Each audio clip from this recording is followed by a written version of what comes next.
Hello friends, today I would be talking about job satisfaction. We hold thousands of attitudes about various people, objects, and events. However, organizational or industrial psychology it specifically focuses on a limited number of work or workplace related attitudes such as job satisfaction, job involvement, organizational commitment, etc. So it is clear that job satisfaction is an attitude towards one's profession, job, or work. Now, before we go about what is job satisfaction, it is important for you to know what do we understand by the term attitudes.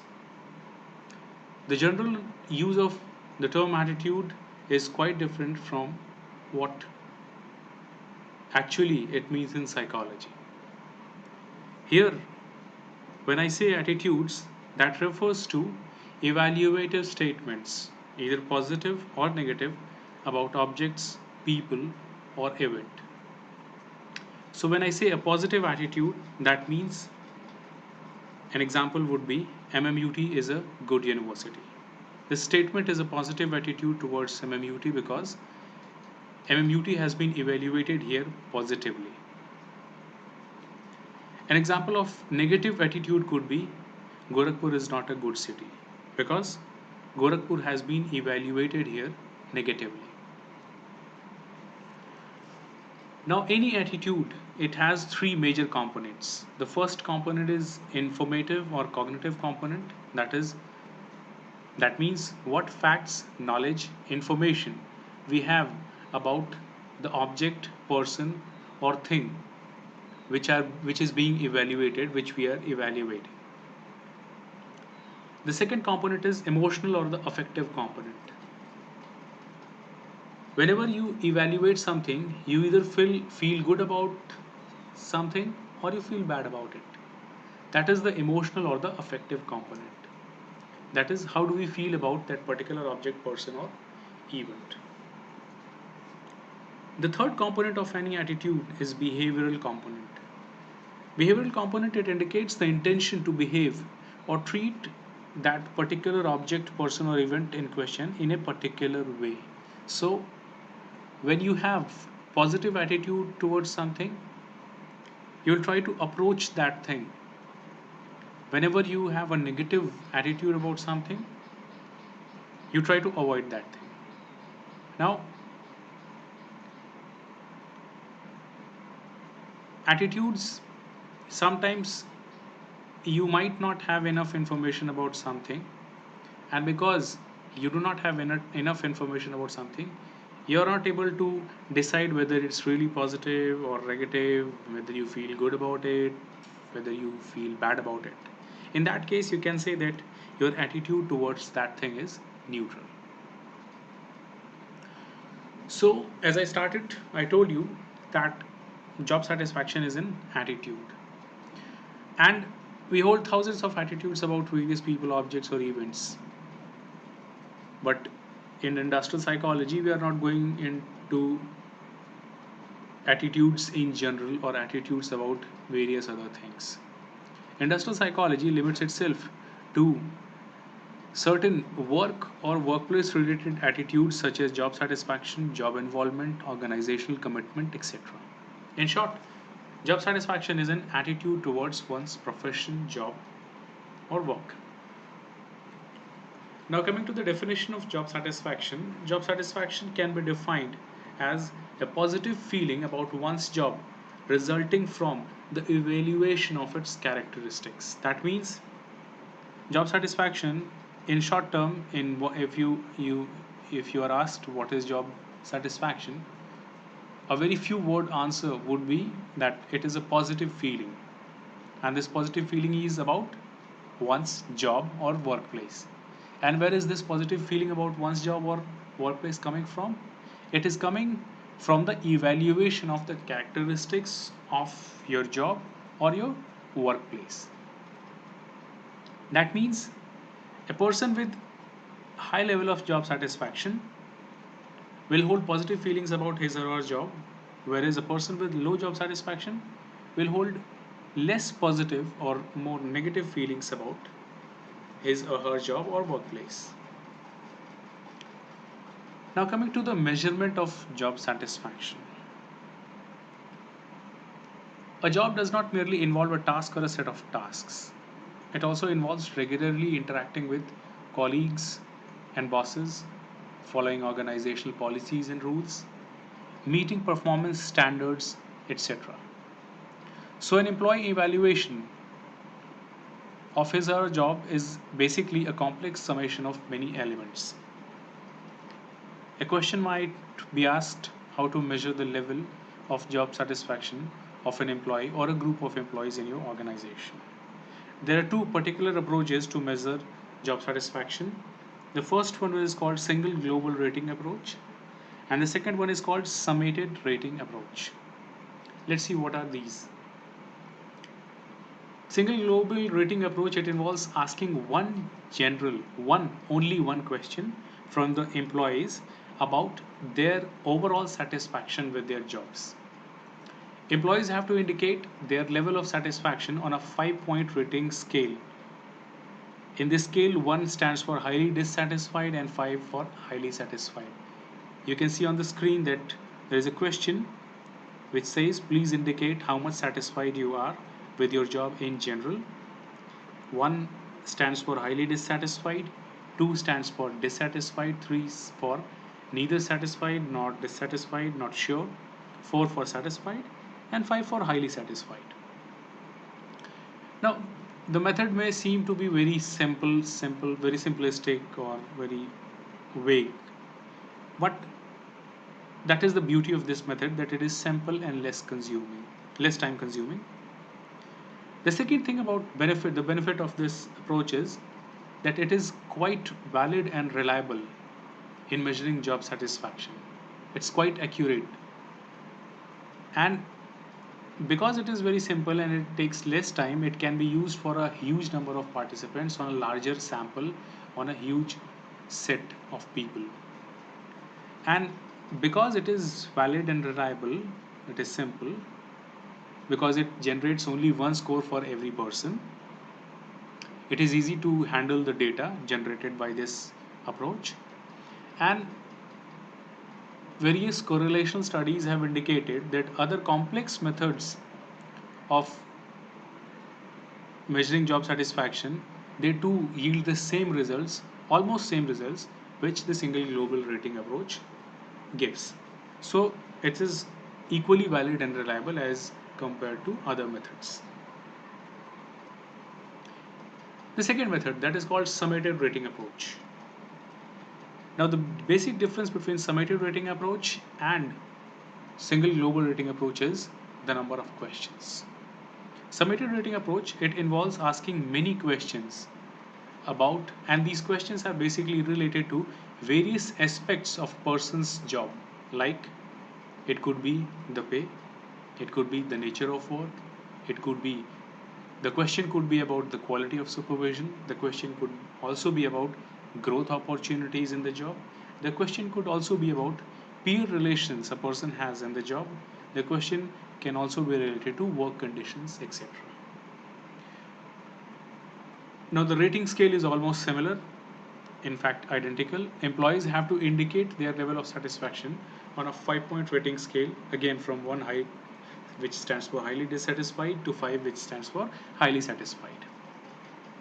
Ratings for all the questions are summated to create one overall job satisfaction score, and that indicates a person's overall satisfaction with the job.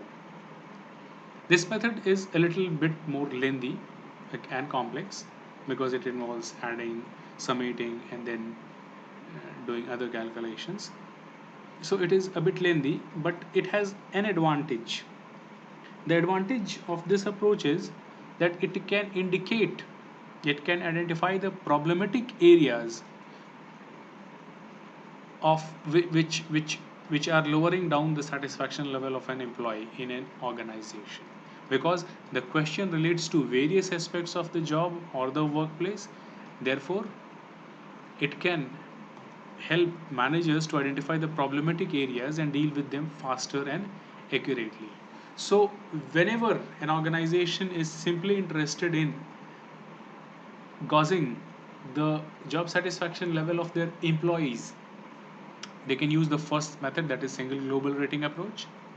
But when they want to know what are the areas which needs improvement and what are the areas which are the strengths of an organization, they can go for summated rating approach.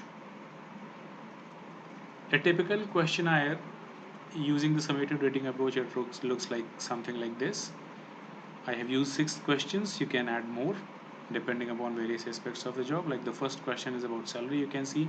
The second is about terms and conditions. The third is about the infrastructure at the workplace. The fourth is about human resource policies. The fifth is about the social environment.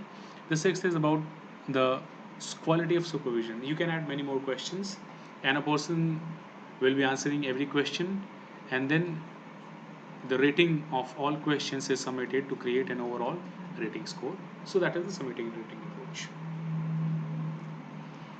Now coming to the question, what causes job satisfaction? What are the factors which contribute to the increase or decrease of job satisfaction? The first and the most important is obviously, yes, the money you are getting, salary. Yes, the pay level of an employee is definitely one of the major contributors to job satisfaction. That is, how much you positively feel about your job is, it has something to do with the kind of salary, the level of salary you are getting. But there is a catch here. The catch is, once a person reaches a level of comfortable living, the relationship between the pay and his or her job satisfaction, it disappears. That means when you are getting lesser salary, it might contribute to a lower level of job satisfaction, but after a certain level, once you start getting a handsome amount of money, then that increase beyond that might not contribute to your job satisfaction in the same proportion. So at lower levels, a little increase in your salary might be more beneficial. At higher levels, it may contribute, the same amount of increase may contribute to your increased job satisfaction and may not contribute to your increased job satisfaction. So yes, salary is an important thing. The second thing is nature of work. It has been observed that the kind of work, the nature of work one is doing is also important for job satisfaction. Jobs which are interesting, jobs which provide training, jobs which provide variety, jobs which provide independence and a sense of control, they are more satisfactory than jobs which do not have these features. So obviously the nature of work is the second most important contributor, and there are many other factors which are subsumed under nature of work. The third is job conditions. There is a strong link between how well people enjoy the social context of their workplace and how satisfied they are overall. Interdependence, feedback, social support, and interaction with co-workers outside the workplace are strongly related to job satisfaction. Then comes the personality. There are many other factors. I have only focused on a couple of them. Personality. Researchers show that who strongly believe in their inner worth and basic competence are more satisfied with their jobs than those who evaluate themselves negatively. That means what views you have about yourself, what how do you evaluate yourself, is also a major contributor to your job satisfaction. People who hold positive evaluations about themselves, they generally see their work as fulfilling and challenging, and they are more likely to be attracted towards challenging jobs. Whereas people who evaluate themselves negatively, it has been observed that they usually set less ambitious goals and they are more likely to give up in difficult situations. So, personality is another major contributor to job satisfaction. So, if you have, in short, if you want to increase the job satisfaction of your employees, you need to keep a tab on their salary. They are not being paid less than what they deserve. Their job should be providing training, independence, and some sense of control, some sense of achievement, variety, etc.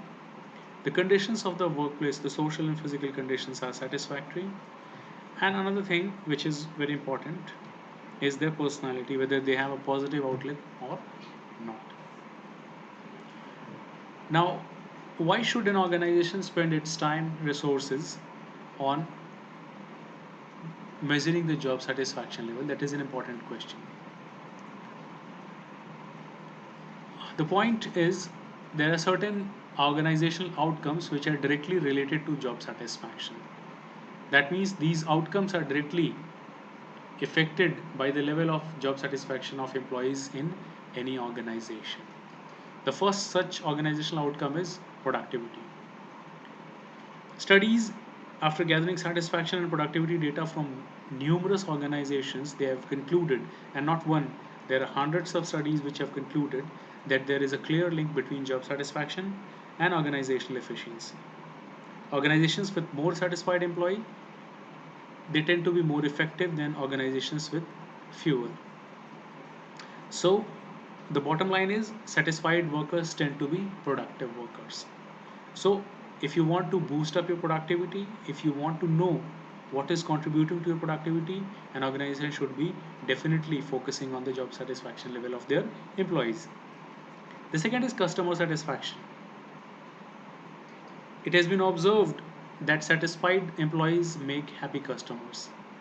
Particularly those working in the service sector interact with customers on a regular basis, and studies have reported that satisfied employees, they increase customer satisfaction and loyalty. So they also increase satisfaction of the customers. These two are positively related factors. That is, they are positively correlated with job satisfaction, productivity, and customer satisfaction. There is another uh, factor which is negatively correlated to job satisfaction. That means if job satisfaction increases, that factor decreases. That is, I have taken absenteeism here.